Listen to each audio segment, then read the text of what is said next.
परंपरा में जब हम स्वाध्याय करते हैं या और कोई आचरण शुभाचरण करते हैं तो मंगलाचरण। हम मांडूक्य उपनिषद पर थोड़ी चर्चा करेंगे, इसलिए पहले मांडूक्य उपनिषद में जो मंगलाचरण है उसको बोलते हैं। यद्यपि शरीर की क्षमता के कमी के कारण बहुत विस्तार नहीं करेंगे,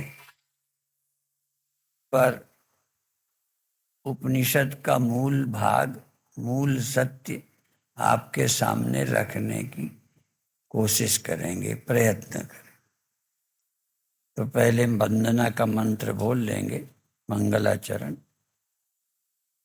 मंगलाचरण है ओम भद्रम कर्णेभिः शृणुयाम देवा भद्रम पश्येमाक्षभिर्यजत्राः स्थिरैरङ्गैस्तुष्टुवाग्भं स्वस्तनूभिर्व्यसेम देवहितं यदायुः। स्वस्ति न इंद्रो वृद्धश्रवाः स्वस्ति नः पूषा विश्ववेदाः स्वस्ति नस्ताक्ष्यो अरिष्टनेमि स्वस्ति नो बृहस्पतिर्दधातु। अब इस ग्रंथ का भाष्य करने पर भगवान शंकराचार्य ने भी अपनी ओर से भी मंगलाचरण किया है।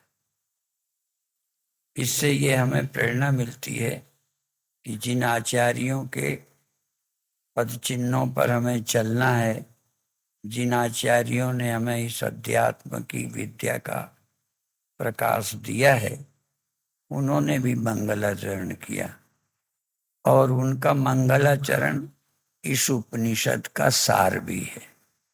जो हम इतने दिनों में स्पष्ट करेंगे उसको उन्होंने मंगलाचरण में कह दिया। वो भी हम बोल दें। जागृदादि त्रयोन्मुक्तम जागृदादिमयम तथा ओंकारैक सुसंवेद्यम यत् पदम तन्नमाम्यहम्। जागृत आदि माने जागृत आदि। आदि में मतलब स्वप्न भी सुषुप्ति भी। जागृतादि त्रयोन्मुक्तम, जो जागृत आदि तीनों अवस्थाओं से मुक्त है, और जागृत आदिमयम तथा जागृत आदि स्वप्न सुषुप्ति से भी युक्त है, जो तीनों अवस्थाओं से युक्त है और तीनों से मुक्त है। और तीन ही नहीं, इसके अतिरिक्त भी कभी कभी हो जाती है, पर मुख्य रूप में वर्णन तीन का है, क्योंकि ये सबकी होती है। इस प्रकरण में ये भी हम बता दें, ये उपनिषद मनुष्य मात्र के लिए है। जो भी मानव देहधारी हैं इस उपनिषद को सुन सकते हैं, समझ सकते हैं। ये इसलिए हम दोहरा रहे हैं कि इसमें किसी मजहब का, वर्ण का भेद नहीं है, क्योंकि जागृत आदि ये तीनों अवस्थाएं हर मजहब के लोगों को भी होती हैं, हर जाति के लोगों को भी होती हैं, और मुख्य विषय इसमें यही है। इसलिए ये उपनिषद, हो सकता है कोई कोई ग्रंथ किसी मजहब के लिए ठीक ना हो या किसी जाति के लिए ठीक ना हो, पर ये मांडूक्य उपनिषद हर वर्ण, हर आश्रम, हर मजहब के लिए ठीक है। और ये बड़ा वैज्ञानिक और मनोवैज्ञानिक भी है। प्रवचन के पहले ये भी बता दें कि इस उपनिषद में परसेंटेज ठीक तो न बता पाऊंगा, पर समझा सकता हूं। 90%, 90%, 90% जो आप जानते हैं वही कहा गया है।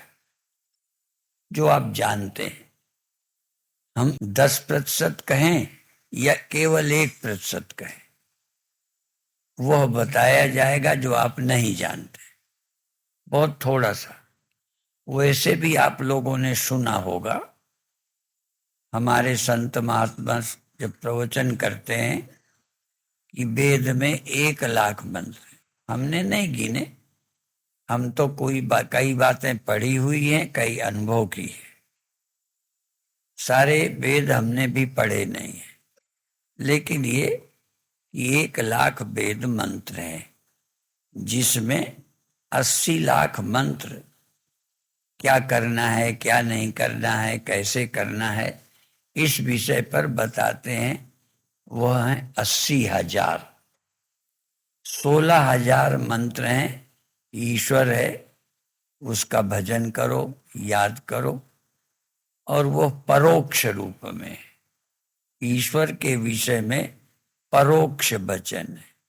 ईश्वर सर्वशक्तिमान है, सर्वव्यापक है, कर्म फल देने वाला है, सृष्टि का नियंता है। इस तरह ईश्वर की चर्चा विश्व के सभी धर्मों में है। मैं नास्तिकों की बात नहीं कर रहा, सभी धर्म के लोग ऐसे ईश्वर को मानते हैं।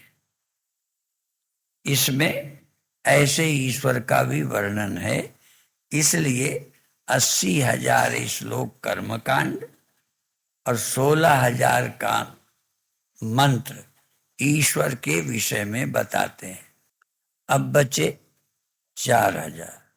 4,000 मंत्र हैं जो केवल आत्मा और ब्रह्म के अपरोक्ष के विषय में बोलते हैं। इसीलिए 4 वेदों में 4 महावाक्य भी बताते हैं।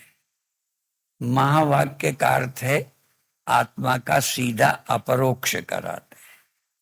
अपरोक्ष और प्रत्यक्ष का भी भेद बता दें। प्रत्यक्ष ये जगत है, नरक नहीं प्रत्यक्ष है, नरक सुना है।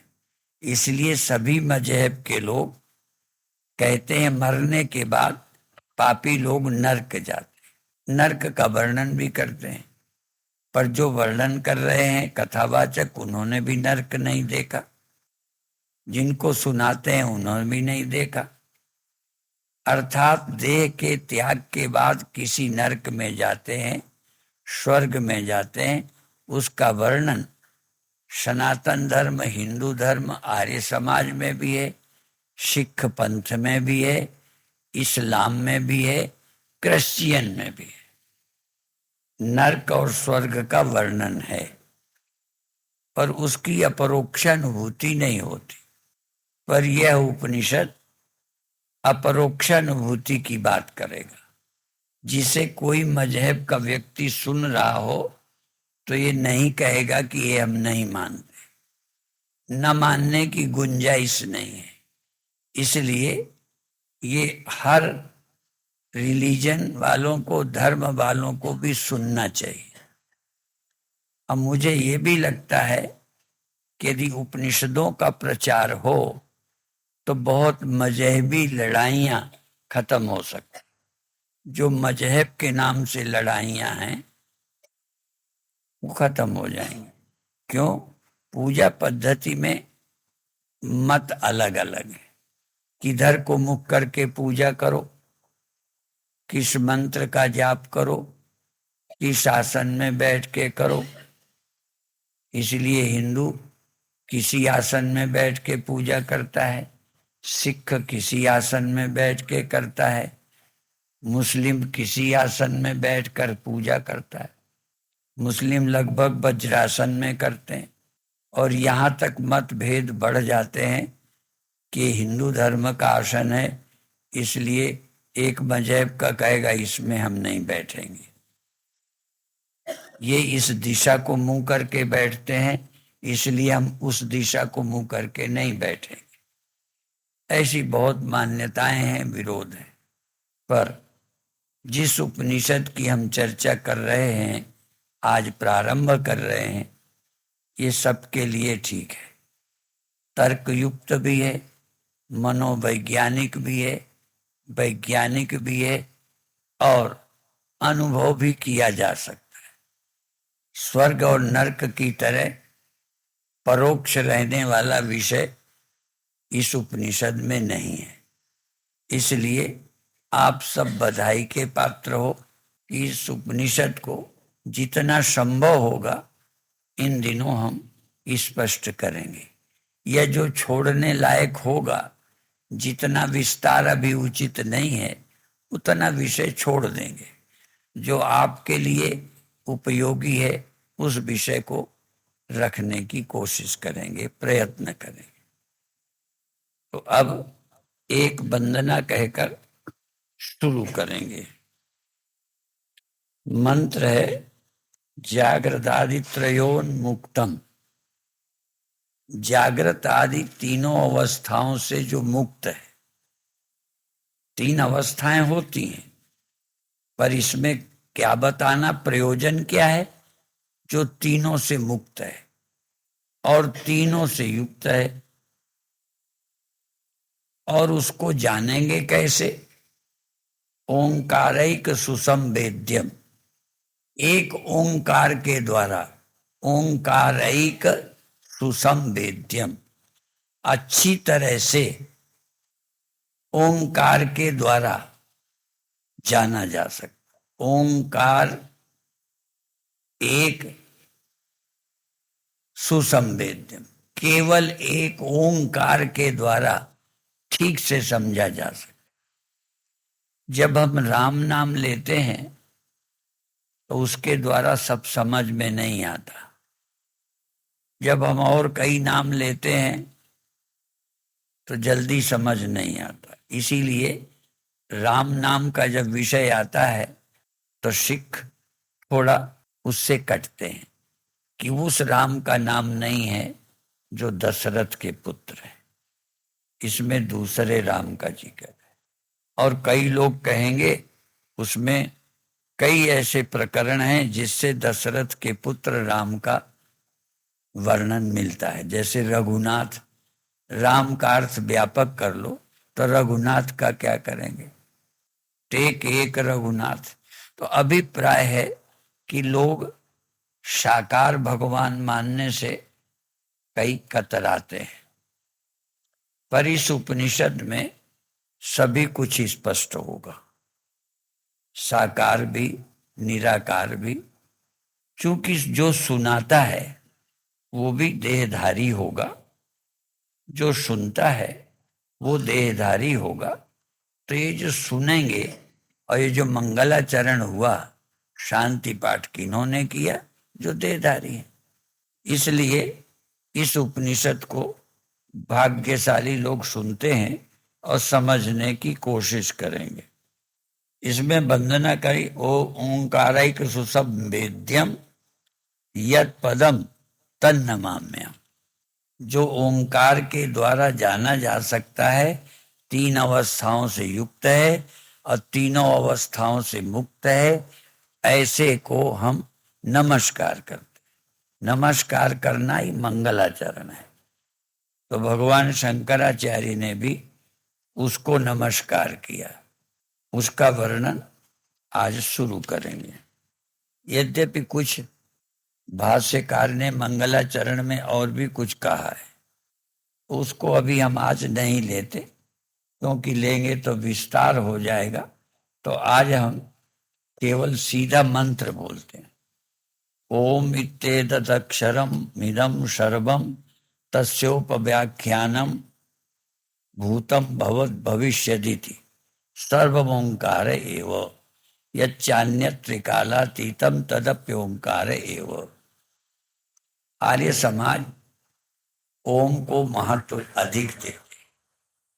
इस उपनिषद में भी एक बार कह दिया कि ओंकार के द्वारा ही ये परमात्मा ठीक जाना जाता है। दूसरा, इस मंत्र में ओम इति एतदक्षरम इदं सर्वम, ये ओम ही सब कुछ, इसलिए मंत्र में भी ओम का महत्व दिया। ओम परमात्मा का सर्वोत्तम नाम है, और नाम ही नहीं है बल्कि ओम के द्वारा ठीक ठीक भगवान को हम समझ सकते हैं। जैसे एक नाम है रेल, ट्रेन, ठीक है। अब रेल और ट्रेन आप सुन सुन के समझ गए हो, इसलिए आपको संदेह नहीं होता। लेकिन केवल हिंदी जानता हो, रेल ट्रेन नाम न सुने हो, तो सुन के नहीं समझेगा। पर एक शब्द विस्तार से तो है, पर सीधा समझ जाओगे। जैसे लौह पथगामिनी, लोहे के रास्ते पे चलने वाली, ये नाम भी है लौह पथगामिनी। तो लौह पथगामिनी, लोहे के पथ पर चलने वाली। अब समझ जाओगे आप। साइकिल चलती है, कार चलती है? नहीं, ट्रेन। माने लौह पथगामिनी एक तरह से समझा दिया। हमारे यहां और भी बताते हैं, गाय को रोटी देनी थी, तो माँ बाप ने बच्चे को कहा जाओ गाय को रोटी खिलाया। तो बहुत गायें थी, भैंसें थी, बकरियां थी। बच्चे ने पूछा मैं कैसे पहचानूं गाय को रोटी देनी है? तो पहचान, अब ये इसलिए बताते हैं कि किसी ने कहा अरे इतना बुद्धू है, जानता नहीं सींग होते हैं। तो बच्चा गया, सींग बकरी के भी थे। जानता नहीं था कि ये बकरी है, जानता नहीं था कि ये भैंस है, जानता नहीं कि ये गाय है। सींग है तो सींग तो कई जाति में थे। अब किसे खिलाए? फिर लौट के आ गए कि सींग तो कई तरह के जीवों के हैं, तो फिर क्या करें? तो कहता जानता नहीं है, उसके पैर की जो खुरी होती है वो फटी नहीं होती। नहीं, बताने वाले ने कहा। वो गया, वो घोड़ी को खिलाया है, क्योंकि घोड़ी के पैर की खुरी फटी नहीं होती, दो नहीं होती, एक रहती। उल्टा लक्षण हो गए। तो किसी ने बताया सींग अकेले मत देखना, खुरी मत देखना, जिसके गले में एक झालर सी लटकती है वो गाय होती है, और वो भैंस के नहीं होती, वो घोड़ी के नहीं होती। वो गले में जो लटकती है, और तो बता दें वो जर्सी को भी नहीं होती। इसलिए भारतीय लोग जर्सी को गाय नहीं मानते। जिसके गले में रासना न लटकती हो, झालर, उसको हम लोग गाय नहीं मानते। इसलिए जर्सी गाय नहीं है। दूध खाना हम मना नहीं करते, पर जर्सी के दूध को गाय का दूध मत समझो। यदि आयुर्वेद में लिखा है गाय के दूध से ये दवा खाओ, तो जर्सी वाले से मत खाना। पता नहीं वो गाय है कि सुअर है कि क्या है, कैसे बनी है। ठीक है। तो भारतीय गौ, तो ऐसे ही जैसे ये मैंने बताया गाय की पहचान, तो ओंकार के द्वारा परमात्मा ठीक से जाना जाएगा। ठीक ओंकार को समझ लो तो परमात्मा को समझ लो। परमात्मा और ओंकार काफी मिलते जुलते हैं। जैसे किसी त्रिभुज की तीन रेखाएं, किसी भी त्रिभुज की तीन रेखाएं परस्पर बराबर हो, मान लो एक 1 इंच की है, एक 2 इंच की है, एक 2.5 की है, मुझे नहीं, बना के देख लेना। तीन रेखाओं का एक बना दो, और दूसरे त्रिभुज की तीन रेखाएं बराबर हो, तो वो त्रिभुज अनुरूप होते हैं। अनुरूप माने एक समान होते हैं। तीन रेखाएं एक जैसी छोटी बड़ी, जितनी बड़ी वो उतनी है, जितनी छोटी उतनी छोटी। तक किसी भी त्रिभुज के, गिनती नहीं करनी, किसी त्रिभुज की तीनों रेखाएं यदि परस्पर बराबर हैं, तो वो दोनों त्रिभुज अनुरूप होते हैं। अनुरूप माने एक त्रिभुज को दूसरे में रख दो तो ढक लेंगे, बराबर होते। तो अधिकतर ये ओंकार और आत्मा ब्रह्म ये इक्वल है, बराबर है। जैसा ओम है तैसा ही परमात्मा है, जैसे ही परमात्मा है तैसा ही ओम है। इसलिए ओम को समझ लोगे तो परमात्मा समझ लोगे, परमात्मा समझ लोगे तो ओम समझ लोगे। इसलिए परमात्मा का सबसे अच्छा नाम ओम है। जैसे ट्रेन का नाम, रेल का नाम सबसे अच्छा है लौह पथ गामिनी। बुद्धू को भी भेज दो लोहे में, लोहे की उसमें जो चल रही हो वो ट्रेन है, उसमें जाके बैठ जाना। लो, अब वो बस में नहीं बैठेगा, कार में नहीं बैठेगा, क्योंकि बस लोहे पे नहीं चल रही, वो सड़क पे चल रही। तो पहचान ही ऐसी बता दो कि वो धोखा ना खाए। ऐसे ही अगर आसन गाय को रोटी देनी हो तो पहचान बता के भेज दो, बुद्धू आदमी खिलाया आएगा गाय को। और तुम इतना कह दोगे सींग होते हैं खिलाया, तो जब गया कई तरह बकरी नाम नहीं जानता था, उसके भी सींग थे, उसके भी सिर्फ सींग नहीं थे घोड़ी के, बाकी सबके सींग। और यदि कह दे सींग नहीं होते तो ये लक्षण ही गलत है, गाय के सींग तो होते हैं। तो परमात्मा कैसा होता है, पहचान जिससे धोखा ना खाए कोई। अभी तो कोई जादूगर आ जाता है, आंखें बंद करा के माथे पे रोशनी दिखा देता है, लो हमने भगवान के दर्शन करा दिए। हाँ, पंजाब में एक मिशन है ज्योति दिखाने का, और सरदारों से उनकी बड़ी लड़ाई चलती है। अब बड़ा विचित्र मामला है, हमारा भारत बड़ा अंधविश्वासी है, विश्वासी बहुत है, अब बिना विश्वास के आगे चल नहीं सकते, पर विश्वास में धोखे बहुत है। जिसे देखो विश्वास दिला देता है, आंखें बंद कराई रोशनी दिखा दी, सचमुच दिख गई, उनका भगवान के दर्शन हो गए। अब जो दिख गई रोशनी वो भगवान थोड़ा होती, हमारे यहाँ भगवान पहले वो है जो दिखता ही नहीं, और सारी कथाएं भगवान दिखाने की हैं। जो दिसे सो सकल विनाशी, यद यद जन्यम तत्तद अनित्यम, जो उपजो सो विनशिये परो आज की काल। जो दिखता है वो परमात्मा नहीं पहले, और हम परमात्मा दिखाते हैं। एक बार हम अमेरिका गए तो एक जगह लिखा था, महात्मा का नाम भी लिखा था, वो नहीं लेंगे, भगवान के दर्शन कराते हैं। भगवान के दर्शन कराने की दुकानें बहुत हैं, और सबने सुन रखा है भगवान के दर्शन से मोक्ष होता है, भगवान के दर्शन से।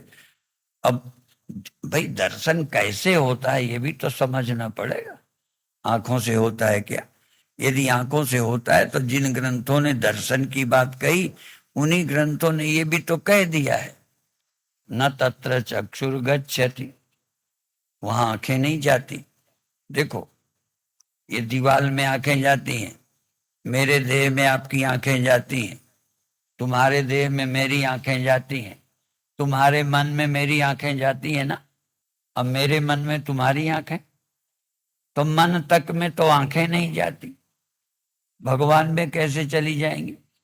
भगवान तो मन से भी सूक्ष्म है, तो भगवान कैसे मिलेगा? इसी भगवान बड़े महान हैं, भगवान गुरु से भी महान है, पर देखो ये क्यों कहना पड़ा, गुरु गोविंद दोऊ खड़े, काके लागू पाए बलिहारी। गुरु आपने जो गोविंद दियो लखाए या मिलाए। गुरु के भगवान के मामले में यदि भगवान ढूंढना है तो बिना गुरु के मत ढूंढो। और एक और बता दें, पैर छूने का नाम श्रद्धा नहीं है। आरती कर ली तो इसका मतलब आप श्रद्धावान नहीं है। श्रद्धा की पहचान बता दें, गुरु वेदांत वाक्येषु विश्वास श्रद्धा। गुरु और वेदांत, वेदांत के वचनों में विश्वास हो उसका नाम श्रद्धा है। और वेदांत किसे बोलते हैं ये भी सुन लो, सीधा सीधा अर्थ है वेद अंत। वेदांत। 1,00,000 मंत्र हैं और शुक्ल यजुर्वेद में कहीं गलती हो सकती है तो वो बताने की, स्मृति की गलती मानो।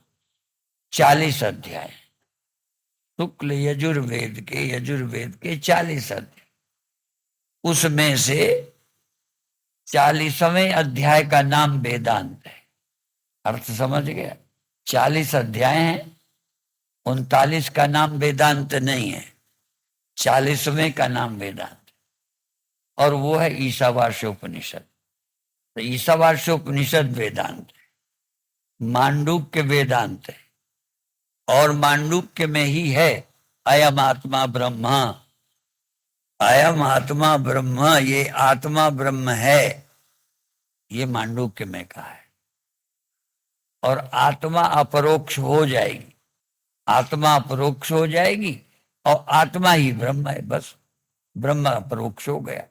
और आत्मा से भिन्न मानने वाले, मैं सबको कह रहा हूं, जो मेरा प्रवचन बाद में सुनेंगे, बोला हुआ वो भी सुन लें, किसी मत के हो, आत्मा से भिन्न परमात्मा यदि किसी ने दिखाया हो तो मैं उसका चेला बनूंगा।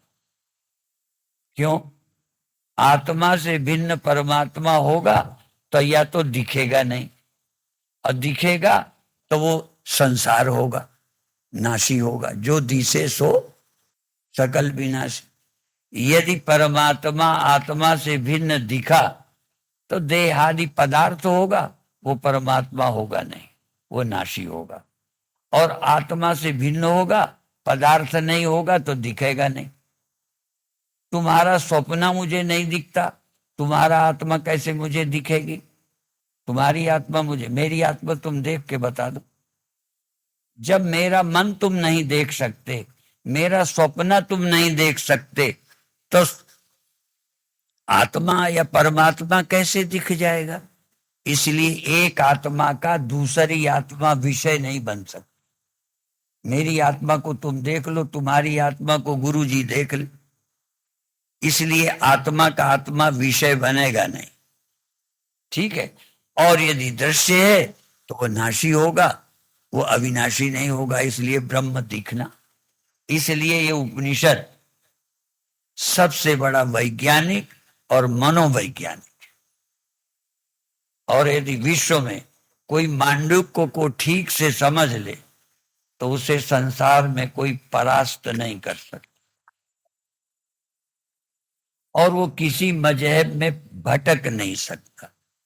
यहां कोई कीर्तन हो रहा, गाते हैं भटकना बंद हो जाए, लटकना बंद हो जाए, अटकना बंद हो जाए। ये सब कहीं ना कहीं लोग अटके हैं, कहीं ना कहीं लोग भटके हैं, कहीं ना कहीं लटके हैं। इसलिए आप भाग्यशाली। मांडूक्य उपनिषद तुम्हें सुनने का अवसर, समझने का अवसर मिला है, और मैं भाग्यशाली, मुझे मांडूक्य उपनिषद समझाने का अवसर मिला है। या बाबा वाक्यम प्रमाणम नहीं, बाबा का वाक्य प्रमाण, बाबा ने जो कह दिया कह दिया। वो चाहे जहां से बाबा बोले, जगहों का नाम नहीं लेता, लोग समझेंगे हम निंदा करते हैं। हाँ, बाबा वाक्य प्रमाण नहीं है, उपनिषद सम्मत। और बता दूं, यहां तो उठा के कहते हैं हम भगवान कृष्ण की गीता इसलिए नहीं मानते कि भगवान ने कही ना, हम भगवान के कहे को भी प्रमाण नहीं मानते। भगवान तो कई बार गप मार देते। जब हमारे भगवान कृष्ण युधिष्ठिर से झूठ बोलवा ले, बताओ, खुद तो बोल ही देते हैं सबसे ज्यादा झूठा अवतारों में कोई है तो भगवान। इसलिए हम भगवान के कारण गीता नहीं मानते। गीता इसलिए प्रामाणिक है, इसलिए हम मानते हैं कि वो उपनिषद सम्मत लिखी। उपनिषद के विरुद्ध कोई भगवान बन के आ जाए तो हम नहीं मानेंगे। बहुत लोग कहते हैं, अपने को ही भगवान कह के क्या क्या बताते हैं। और भगवान कह के जो बताने लगे, दुनिया के लोग बड़े अनुयायी बन जाते हैं तुरंत। भगवान बन जाओ, आपकी सब कथा ठीक। और एक समय तो ये भी था माहौल, अब थोड़ा चेंज हो रहा है।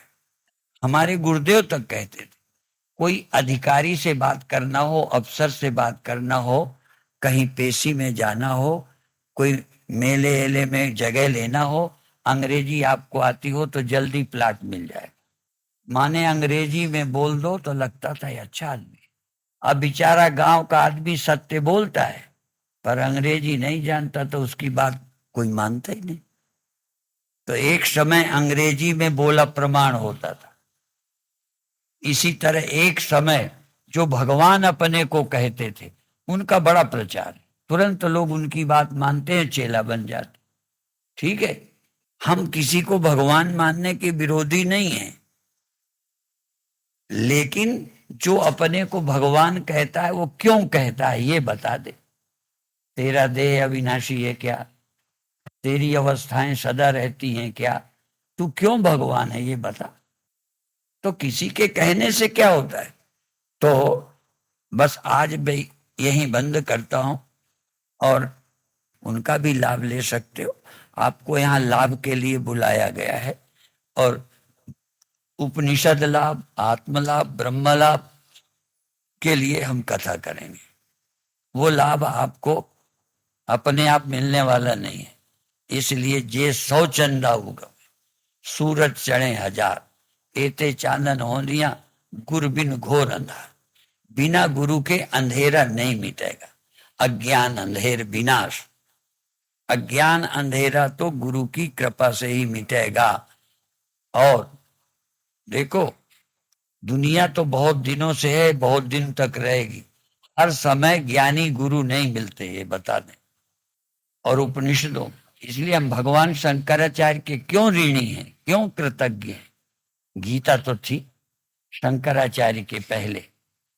क्या सबूत है? गीता पर भाष्य लिखा है उन्होंने। गीता पहले नहीं होती तो भाष्य क्यों लिखते?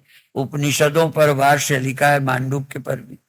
इसका मतलब मांडुक्य शंकराचार्य के पहले था। फिर हम भगवान शंकराचार्य के ऋणी क्यों हैं? उपनिषद होते, गीता होती, पर ये समझाने का तरीका ना होता यदि शंकराचार्य ना होते। इसी तरह से ये सब ग्रंथ होते, शंकराचार्य भी होते, पर इस विषय को सरल करके बताने वाले हमारे गुरुदेव ब्रह्मलीन स्वामी अखंडानंद जी महाराज, और जिनकी कृपा से हमें समझ आया। ठीक है, और उस कठिन भाष्य को, शंकराचार्य का भाष्य भी कठिन है, इसलिए भगवान शंकराचार्य भाष्य को अत्यंत सरल कर देना, आम लोगों की बुद्धि में ला देना, ये कुशलता भगवान गुरुदेव ने मुझे सौंपी है। मुझे गुरुदेव ने आश्रम नहीं सौंपे, मुझे ये विद्या दी है, और जिस विद्या के बल से सैकड़ों को समझाया भी। आश्रम तो ऐसे ही बन गए। आप गेहूं बोते हो, ज्वार बोते हो, चने बोते हो, काय के लिए? गेहूं पैदा करने। भूसा तो फ्री में हो जाता है। भूसा पैदा करने के लिए गेहूं बोया है क्या? वो तो फ्री होता है। तो हमने ज्ञान के लिए कथा की, आश्रम तो भूसे की तरह बन गए। ठीक है, हम आश्रम बनाने के लिए कथा नहीं की है, ये हम तोड़ दो। हम विदेश भी गए हैं तो पैसा लेने नहीं गए हैं, वो तो फ्री में मिलता है। गेहूं बोगे भूसा होगा नहीं, ज्वार बोगे करबी होगी नहीं, वो तो आप ही हो जाएगी। तीली बोगे खुखुरा नहीं होएगा। ये तो संसार के काम खुखुरे की तरह हैं। हाँ, तो अब जैसी सूचनाएं हैं सुने, और उन क्रमों को आज बता दिया जाएगा। जो मेरा टाइम निश्चित होगा उसमें मैं एक बार अवश्य करूंगा। शरीर साथ देगा तो 2 बार कर दूंगा, नहीं तो 1 बार। ओम शांति शांति।